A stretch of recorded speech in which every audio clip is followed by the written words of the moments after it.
Hello students, एक बार फिर से आप सभी का हमारे यूट्यूब चैनल में बहुत बहुत स्वागत है।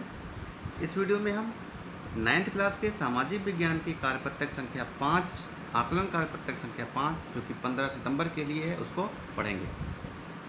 सबसे पहले आप अपना नाम और अपने कक्षा अध्यापक का नाम लिखेंगे। आपके सामने 10 प्रश्न हैं। हर प्रश्न के सामने देखेंगे 4 विकल्प होंगे और जो विकल्प सही होगा उसके सामने के गोले को आपको काला करना है। पेन या पेंसिल से उसे काला करना है। हर प्रश्न 1 नंबर का है, यानी 10 प्रश्न पूरे एक टोटल या 10 नंबर की वर्कशीट है। बहुत आसान है। पिछले हफ्तों में आपने जो पढ़ा है सामाजिक विज्ञान से संबंधित, जैसे पालमपुर गांव की कहानी, उसी से संबंधित यह पूरी वर्कशीट है, उसी से संबंधित प्रश्न दिए गए हैं। बहुत आसान है और बहुत जल्दी ही हम इसे आसानी से सॉल्व करेंगे।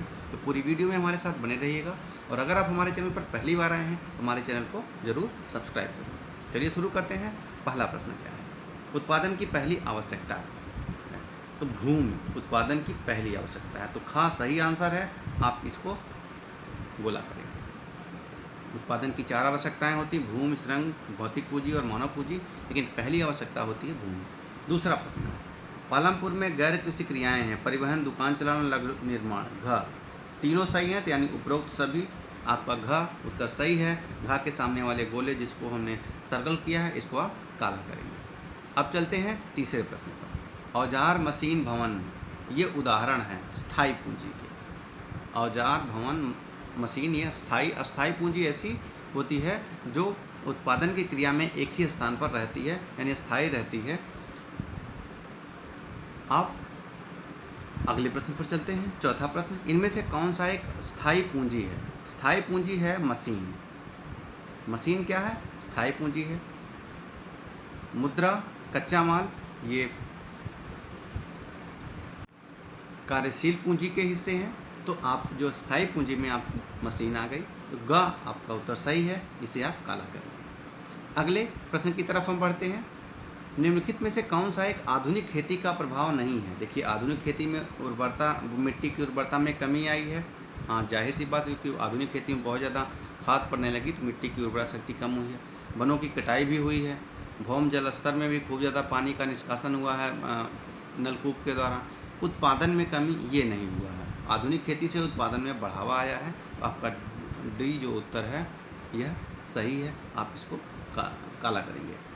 छठा प्रश्न, उत्पादन का प्रयोजन उद्देश्य क्या है? वस्तुएं उपलब्ध कराना, सेवाएं उपलब्ध कराना।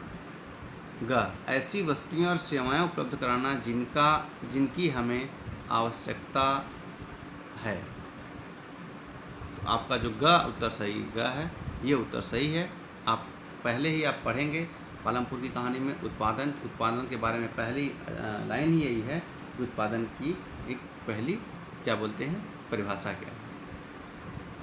सातवां प्रश्न है, एक साल में किसी भूमि पर एक से ज़्यादा फसल उगाने की विधि को क्या कहते हैं? बहुविध फसल प्रणाली। का सही है। इस उत्तर को आप, इस गोले को आप काला करेंगे, बाकी सब गलत है।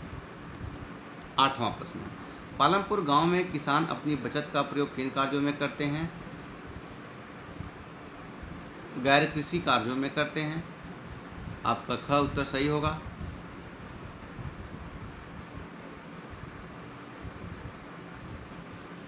देखिए, 9वां और 10वां प्रश्न कथन और कारण से संबंधित है। तो 9वें प्रश्न में क्या है? पालमपुर पड़ोसी गांव और कस्बों से अच्छी तरह से जुड़ा है। सही है। इस गांव में विभिन्न जातियों के 450 परिवार रहते हैं। ये सही है।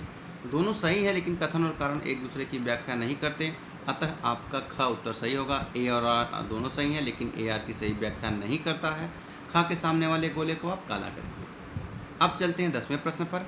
10वां प्रश्न है कि प्रत्येक उत्पादन भूमि, श्रम, भौतिक पूंजी और मानव पूंजी के संयोजन से आयोजित होता है, जिसे उत्पादन के कारक के रूप में जाना जाता है। बिल्कुल सही है। कच्चा माल और हाथ में पैसा कार्यशील पूंजी कहलाता है। ये भी सही है। दोनों सही है, लेकिन एक आर जो है एक की सही व्याख्या नहीं करता है। इसमें खा आपका सही उत्तर होगा और खा के सामने वाले गोले को आप काला करेंगे। तो छात्रों, हमने 10 प्रश्न जो थे उनको अच्छे से समझ के सॉल्व किया। साथ ही साथ कोविड अभी समाप्त नहीं हुआ है। कोविड अप्रोप्रिएट बिहेवियर का पालन करते रहिए। आप अपने विद्यालय आ रहे हैं तो दूरी बना के रहिए, मास्क लेके आइए, सैनिटाइजर का प्रयोग करिए और भीड़ भाड़ वाले स्थानों पर नहीं जाइए।